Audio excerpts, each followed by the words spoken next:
This is Right About Now with Ryan Alford, a Radcast Network production. We are the #1 business show on the planet with over 1 million downloads a month. Taking the BS out of business for over 6 years and over 400 episodes. You ready to start snapping necks and cashing checks? Well, it starts right about now. What's up, guys? Welcome to Right About Now. It is August 24th, 2024. It's our weekly business news of the week, joined by two of my favorite people we've got here in studio. Brianna Hall. Hey, guys. And, of course, my Kimasabe, my good buddy, Chris Hansen. What's up? What's up? What's up, Brianna? What's up, Brian? Hey, Happy living Friday. the dream. Hey, the show must go on. I've been a little under the weather. Brianna's been rocking it. Sager's been rocking it. The team's like keeping things afloat while I'm down and out. But hey, I made it back for the end of the week here. Holding down the fort. It's going around, apparently. I know. Little stomach bug, flu. Yeah, whatever it is. No stomach bug, just all kind of, I don't know, headache and just a little tired and all that stuff. But feels good. I binge watched Outer Range. If you're listening, you get into, I don't watch much TV anymore. Don't have time, but kids, work, jobs, boating. It's about all I can fit in. And so I really got into it. Outer Range, watched the first 2 seasons, binged through it over 2 days, and now it's canceled. I'm like, of course. So if you're listening and you've watched that show, I bet you liked it because like the ratings were like really high. But it was clearly very well produced, beautiful, felt like Yellowstone with a sci-fi edge. But I was like, when I was watching, I was like, this was not cheap to film. And sure enough, they said it was like, it did well, but cost too much to make. And like get into something, So anyway, highly recommended here on Right About Now, Outer Range. So Yellowstone with a twist. How's the week been, Chris? We're cranking. We're cranking down here in Miami. We're good. Yep. I like it. Brianna, how are we today? We're great. We're loving Greenville. Yeah, all moved in. Congratulations to Brianna. She's a next time, another time homeowner. Yeah. Here in G Vegas. I'm super excited to be here, and now I'm a local. So local. Yes, she got on that California exit train to old South Kakalaki. Mm-hmm. Have you heard that? Southern Kakalaki, sayings. South Carolina. There's so many sayings. G Vegas, yeah. South Kakalaki. I've been sending my family Southern business titles because on my driving, around, I see things like squirrel towing. I'm like, what? Oh yeah, gotta have some squirrel towing. It's better than a different kind of towing, but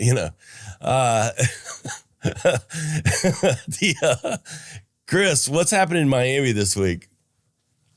Nothing, man. It's freaking summer. It's just raining every afternoon. It's hot, steamy. Yeah. Hot and steamy. I like it. Hot and steamy. The Democratic convention's been this week. And you know what? Guy that's going to come on the show here in a few weeks, Ryan Stewman, made a good point to me yesterday. And he's like, I'd stay.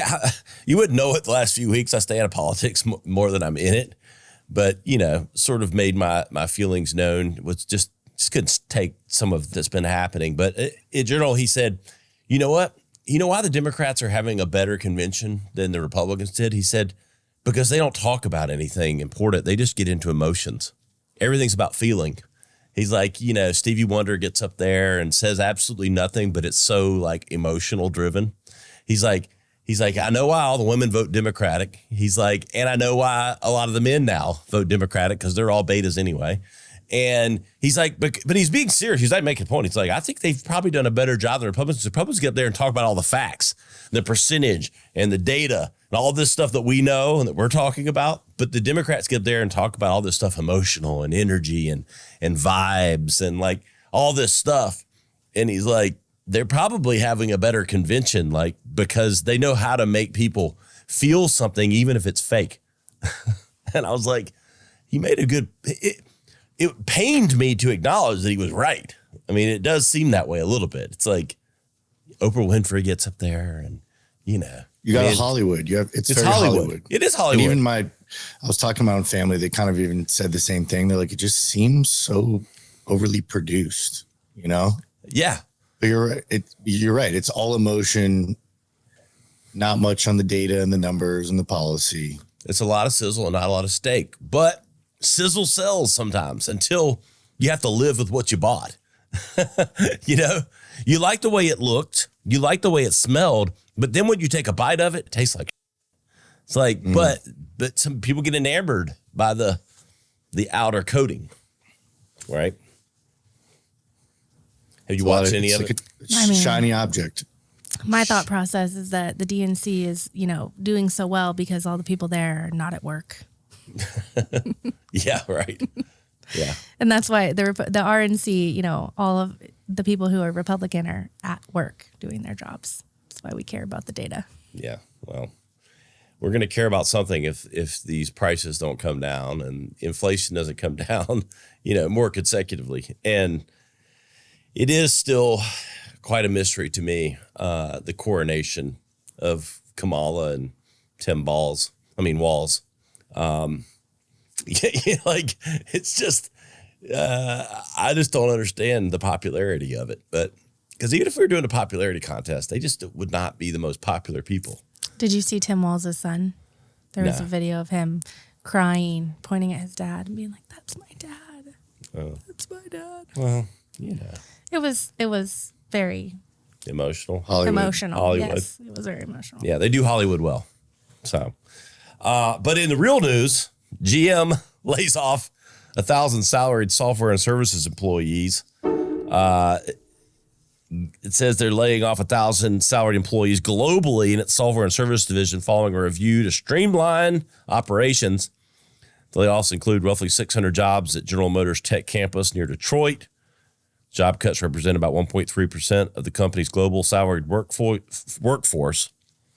So layoffs at multiple places. Cisco's laying off 7% of its workforce. Intel cutting 15,000 jobs. Paramount reducing U.S. workforce by 15%. MasterCard laying off 3%. Sonos cutting 6% of jobs. So that's a lot of jobs. So I did see where there was a recorrection of like 800,000 jobs or something. I mean, 80,000, I mean, adding a zero. But I think if we add in what I just said there, it's close to 800,000. So all these job losses, how is that going to be positive at the end of the day? Well, I mean, what I would say is if you look at Biden's former campaign and everything that he says, he talks all about all of the jobs that he created and how great the economy is doing. But then if you look at these articles, that's not the case. No. And a lot of those jobs were just jobs added back that were lost during COVID. And now we're trimming back to sort of reality. So, I'm waiting for the glimmer of good data that makes me go, I was wrong about what Biden and Kamala are doing. I'll eat that. I'll eat that soup. I'll drink that soup, humble pie, whatever you want to call it. But so far, none of the data is supporting that. It's just, we're just happy. Pride, policies, don't matter. Just popularity. Chris, what do you think, buddy? Yeah, it's not a good sign. And I think this is a lot of industry. And I also think AI is playing a part in this. I think it's something that's happening almost regardless of administration. I think this is going to start happening. I specifically remember the Biden administration, bringing back factory jobs and blue collar. Like that was especially Detroit, right? That was, I feel like, one of their big battlegrounds. I mean, I remember they had a rally there with like 100 Jeeps because they had some deal with Jeep and auto manufacturing. So these numbers definitely don't reflect a positive for anyone in that industry. So, dude, it's just more negative data, right? Like I would love to see positive numbers no matter who's the administration in power, but it's not good. It's not a good thing at all. No, I'm waiting for it. I mean, and you would think the way they control the media that if there was good numbers, they'd be putting them out there, but they're not coming in. And so, and I agree with you on the AI front. I mean, AI is going to have an impact. It is having an impact. And some of these companies are getting leaner because they were kind of fat and happy. So that's going to happen. Sure. But it's just more like if we're going to market all these jobs, like you said, Chris, that we're adding back, let's just be specific about, the impact that we're really having versus what we're selling. And that's really sort of what the premise here is overall. Let's get past the politics, the slogans, all this stuff, and get down to the raw data. Like where are we adding jobs? Where are we lowering interest rates? What's bringing costs down? Let's stop fighting one of our biggest industries, oil and gas, for the new green steel deal. Excuse me, a little Freudian slip. And like really get behind what it takes to moving the economy forward. And so, I don't know. I think the news is going to be a little muddy, to say the least, before it gets better. It's not really business news, but I saw these impeachable offenses from Biden, pretty much selling access and some China stuff. I mean, it's a lot. It's a lot. And I don't want to go down to all these theories and all this. It's just when you go back to like all the stuff that happened with his son and the laptop and all that stuff that was all peddled as fake news and all peddled as not real. And then 94% of it ended up being exactly what they said it was. And it's like, but then when they peddled the collusion of Russia with Trump, 94% of it ended up being wrong. And so it's just like, Donald Trump Jr. posted this graphic and it's like, 94% of the coverage by mainstream historic media, ABC, CBS, NBC, for Kamala has been positive, and 89% of it for Trump and the Republican committee or convention has been negative. It's like if you are on the right, if you're whatever we're going to decide, you're fighting all this media and all these dollars and all these eyeballs that are getting painted a picture. And it's never been, and I don't know, like I think about this stuff a lot. Now, maybe you're listening and, I'm in my mid 40s now and like, is it always been this way? And I just am old enough now that I'm paying attention to it, and I own businesses and all that. Or has it really just gotten this bad to where mainstream media is so far on one side or the other? I don't know the answer to that. Maybe we've been tainted our entire lives by the media, but it just seems like it's just gotten worse and worse and worse. Is that a forever thing? Is the media? I guess some people would tell you the media has always been liberal. I was thinking the same thing yesterday, like, because right now we're like, oh, the world is so weird and it's crazy. And I wonder that too, was there a time in my parents' life that they felt they were in, this divisiveness and stuff like that? I mean, I definitely think it's a weird time. It feels very Hunger Game-ish almost.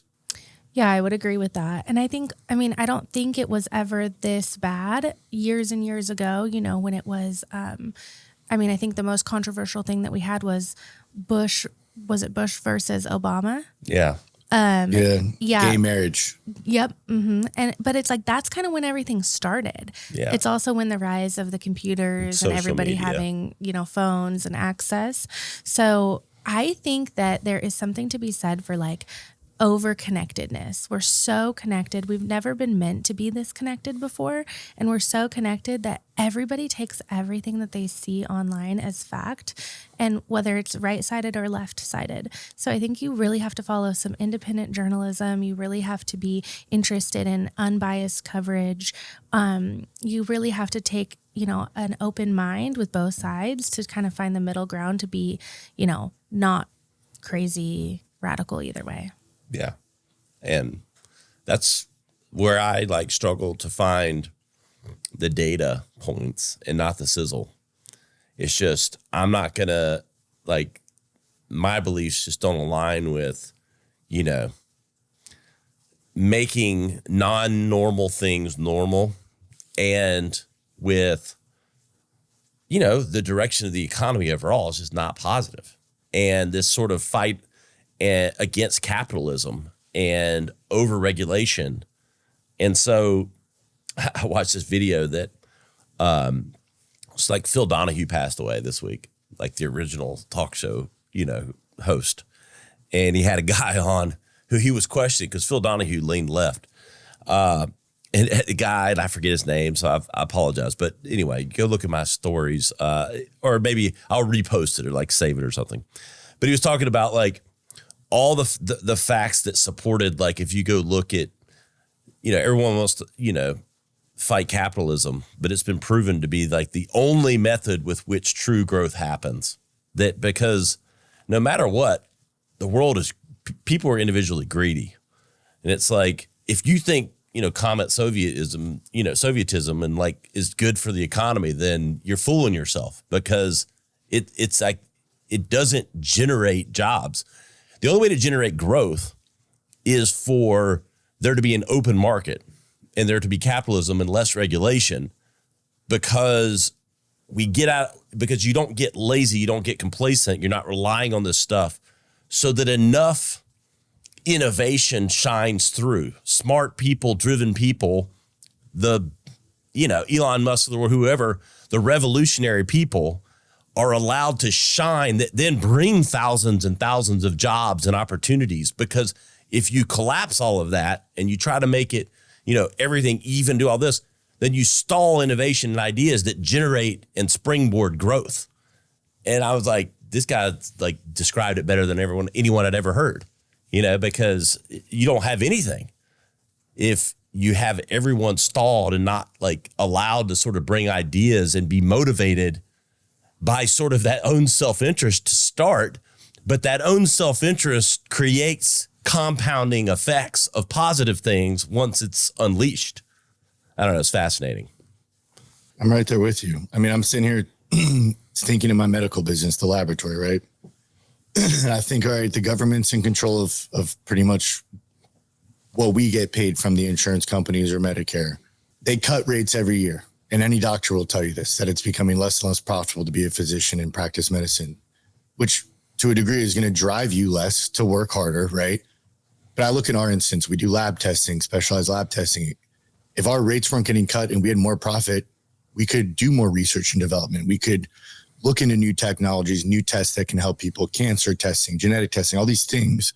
Because the government is cutting our pay, or raising taxes, we're less innovative. We can't explore that stuff because it's more about just keeping the business running. That's where I think, and Ryan, you could relate this with your marketing company, or we could talk about this with Vacay.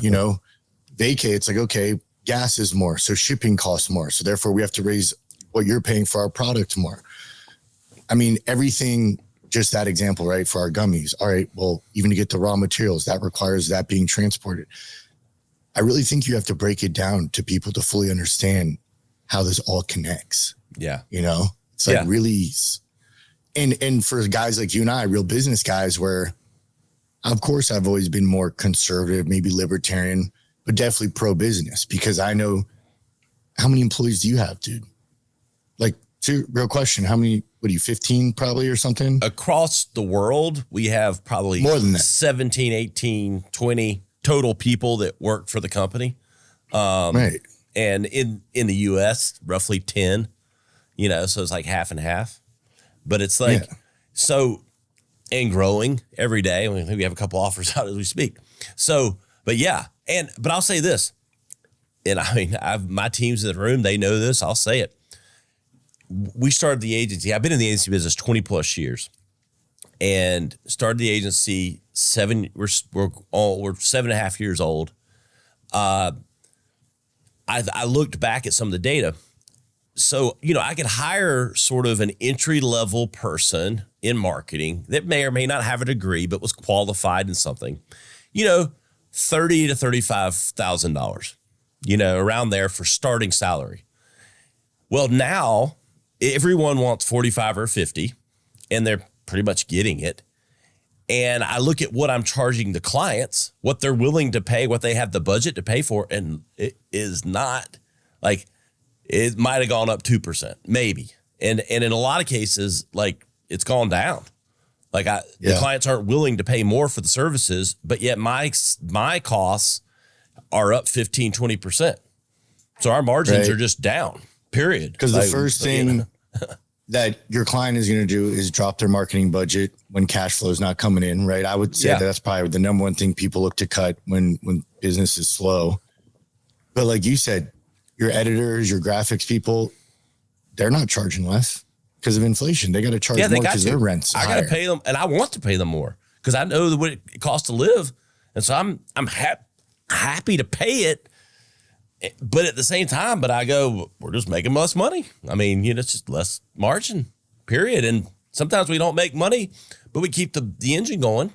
And so, all in all, it's good. But it's like, I'm not able to charge clients more for the services that we do than I was 7 years ago, for the most part.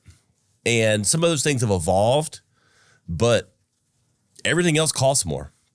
All the supplies, everything we use, the software, everything's gone up. The cost of labor's gone up. But my fees, and I kind of said this last week indirectly, but talking about it more specifically, all the outs have gone up and the ins are about the same. Same. It's about 15% up on the outs and like 2 or 3% up on the ins. So you can do the math, from there. I think it's industry wide too. Like, I don't think it's, I think it's worldwide because I had this same experience in California. I ran a business out there.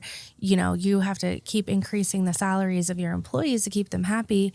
In California, we had an issue where they made it this year in 2024 to where any fast food worker minimum wage was $20 an hour. So if you were paying over $20 an hour, owning a business, thinking like, wow, I'm doing good. I'm paying these people, $5-6 an hour more than minimum wage. Well, now all of a sudden they can get paid $20 an hour to go work at McDonald's or Starbucks or any of those. And so it became, now that you have to pay $30 or $40 an hour to get good people and get them to stay and to work hard. And so, as a small business owner and having a ton of business owner friends in different industries, I think everybody's feeling it. Construction, marketing. Yeah, I mean, because you can't compete with the corporations. Yeah.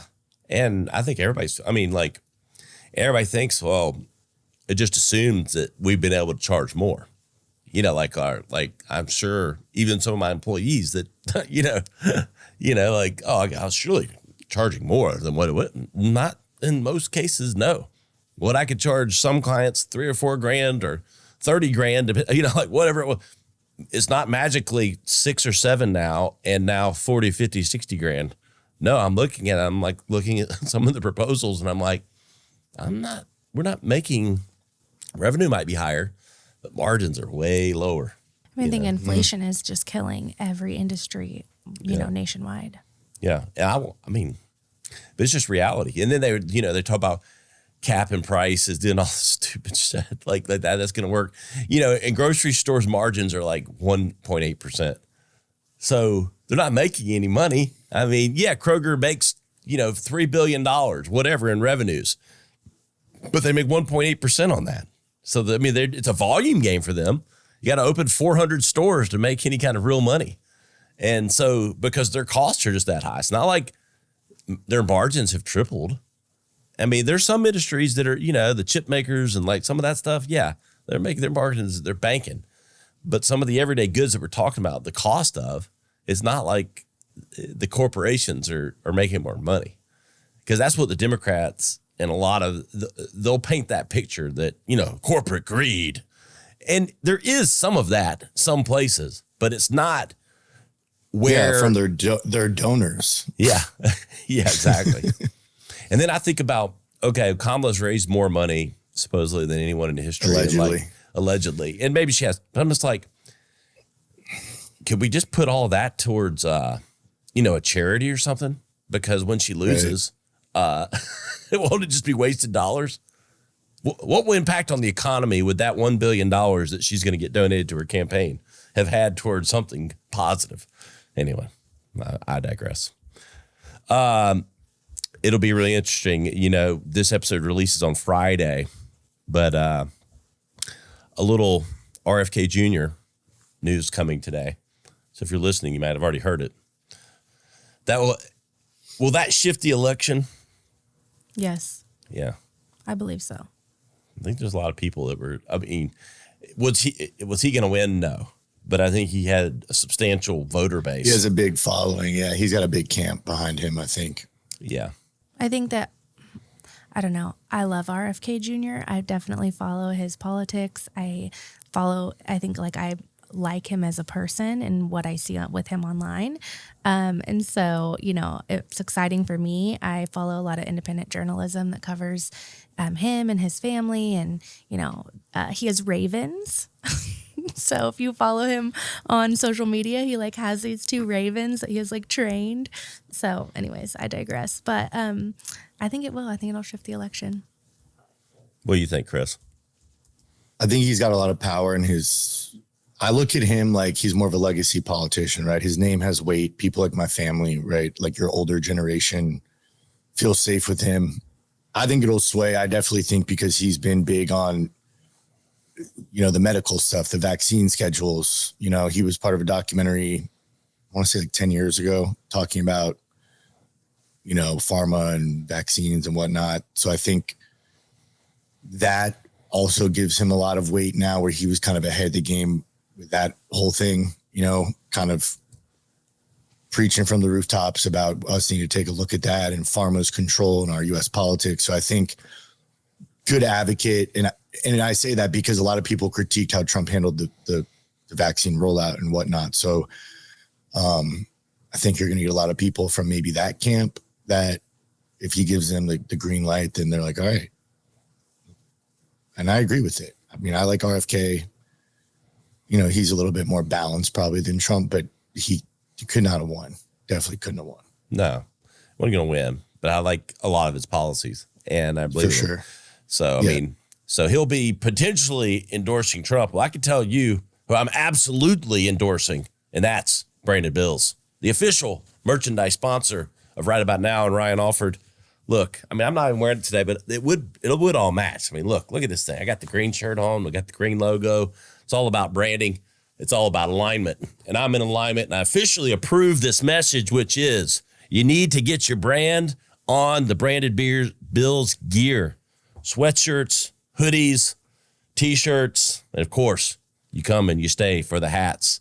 The official merchandise sponsor of Right About Now. Go to brandedbills.com, click that custom button, and let me tell you, you'll thank us for it. You'll approve this message as well, because you will get your brand on the most premium hats, hoodies, and T-shirts in the country. And we love them as the official sponsor of Right About Now. And I approve this message. Just telling you, love me some Branded Bills. It'll be interesting how it all plays out. I do think it's well played, because with the convention, it'll brunt a little bit of the momentum coming out. So if it happens today, good timing, because it just seems like everything kind of get the media, the attention that's been behind the DNC. So will be fascinating. And look, I'm just telling you, if you want the economy to improve, Trump, RFK Jr., and Musk, these are the people you want thinking and operating about the business and the economy. These are smart, intellectual people that understand how business works. And our world is a lot more than business. But at the end of the day, it takes economy to fund the military, to fund all these other things. So we're a corporation. Yeah. America's a corporation.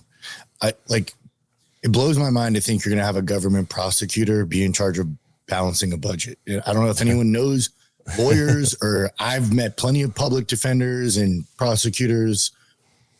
They're good at what they do, but they're not business people. It's crazy to me. America is a business. We're importing, exporting goods. It's all about dollars and cents. To have someone who's never balanced a checkbook of even a small business is insane. Completely insane. Agreed. And that's all I have to say about that. Yeah. I mean, I don't get it. I just won't ever get it until I hear, I don't know, specifics You're not out of emotional their enough mouth. to get it, Ryan. I'm not emotional enough to get it, I guess. You're not biting on the emotional brainwashing and PSYOP. No. That's really what it is. Yes, exactly right. The PSYOP called Hollywood. It is Hollywood. It's total Hollywood show is what it feels like, But being someone, men are kind of this way anyway, black and white. Brown and I have this conversation. I'll be like, just say it. Like, just tell me. Just speak straight. Just speak straight. Like the side talk, I just can't, like, just tell me like it is. Like, don't, my wife will like beat around the bush or something. I'm like, just say it, honey. Like, like say it, don't spray it. And it's all that with their party. It's like, I'm not a very emotional guy anyway. So like, just, you're not going to get me with this sappy stuff. You got to get me with, hit me with the facts, the policies. What you going to do? Feels like a high school pep rally. Yes, it is. It is on a national scale. For the art and drama kids. Yeah, with $12 billion behind it. And with some explicit content. Yeah, and it's funny, all this stuff's going on. We talk about all this stuff, and then potentially every person in the U.S.'s Social Security number got leaked this week. We almost missed that, even in this news discussion. No big deal. Like comforting.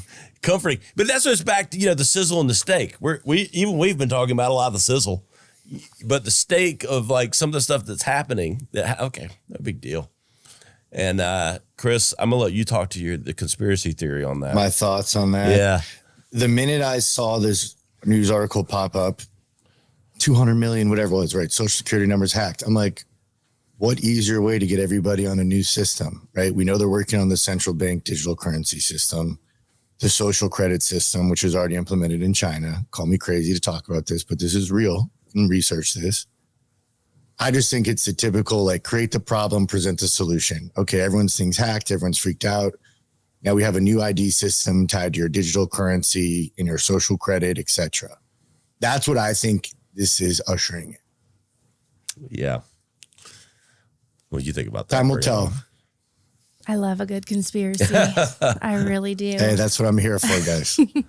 I mean, I think it's, it's kind of fishy. It's weird that it's happening right now, in a couple months away from the election. And I also think, we have been in this kind of like touch and go place with Social Security for a long time. People say Social Security is going to run out at some point. It's not going to be there when our kids need it. Yada, yada, yada. So to Chris's point, what is this ushering in? Is this ushering in a new digital currency?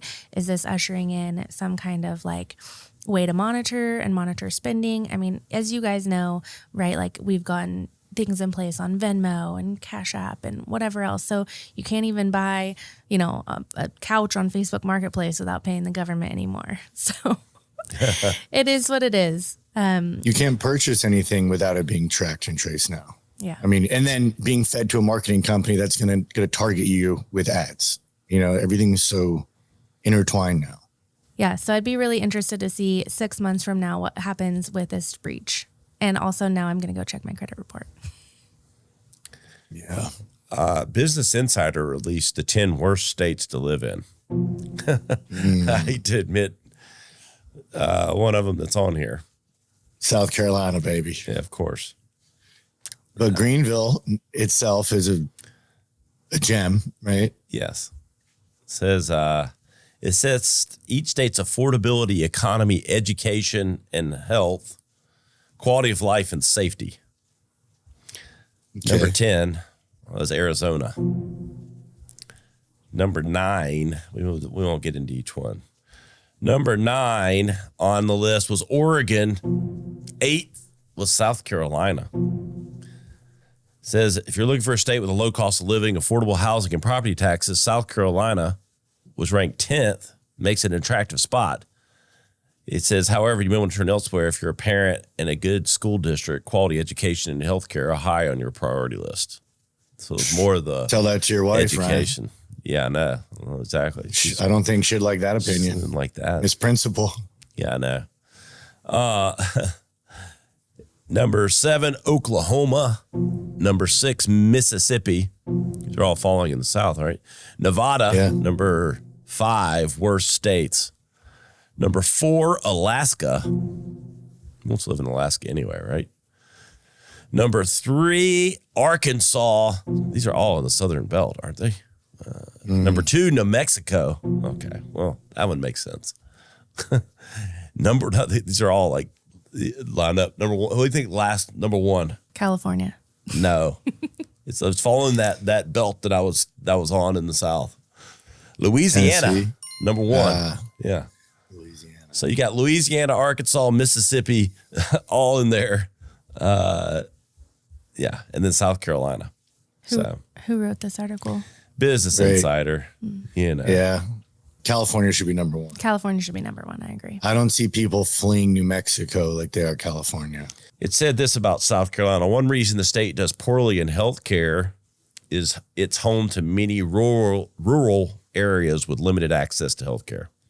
It's true. I mean, you drive through South Carolina. I mean, you're going through some rural areas. I mean, like, there's barely a gas station, boy. much less a I would like them doctor's to office. note on that article the reason that healthcare is so bad because our food is so delicious.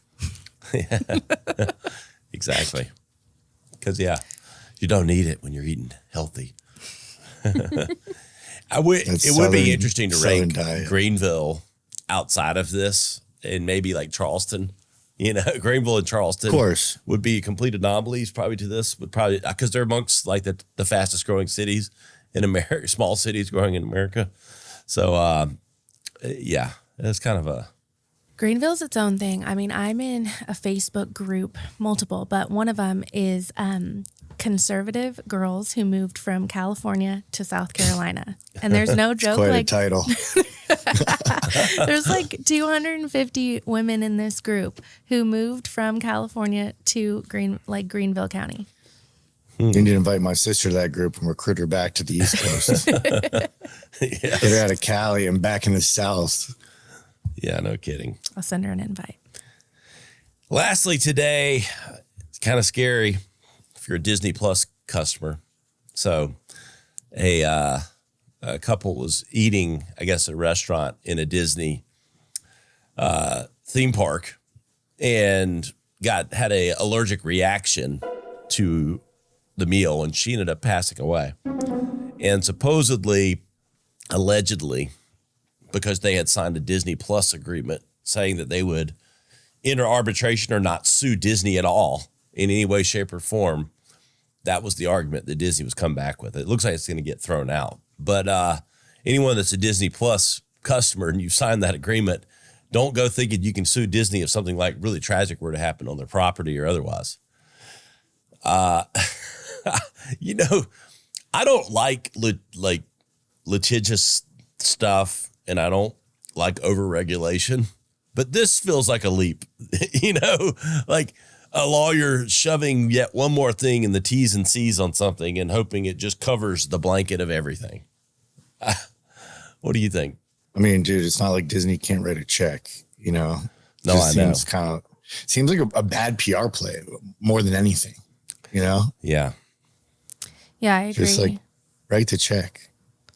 The lady was also a doctor, I believe. And, it's just really interesting to think that they can, throw those under the terms and conditions and then not, be held accountable for a mistake that cost her life.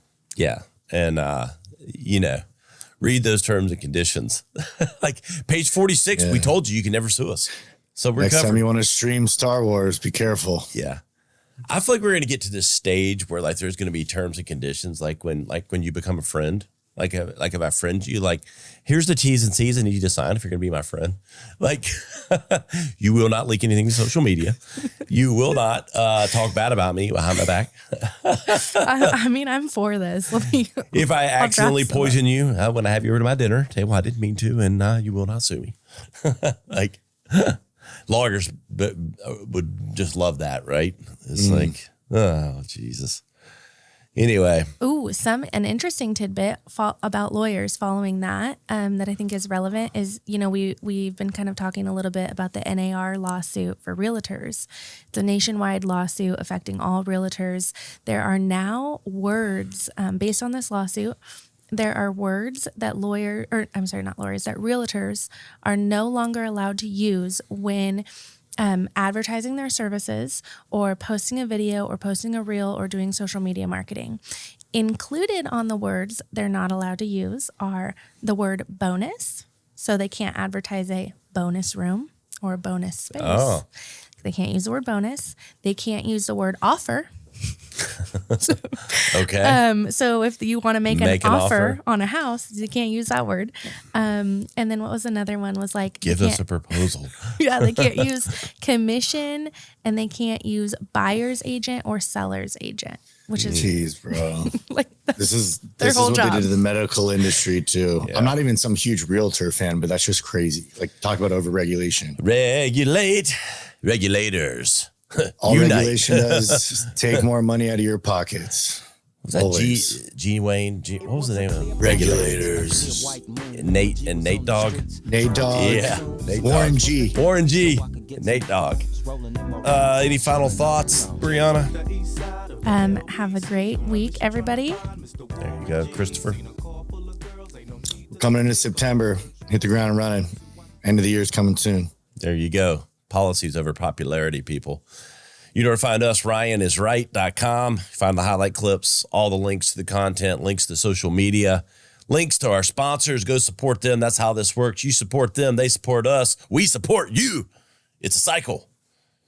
Chris Barbie Hansen on Instagram. I'm at Ryan Alford. We'll see you next time on Right About Now. This has been Right About Now with Ryan Alford, a Radcast Network production.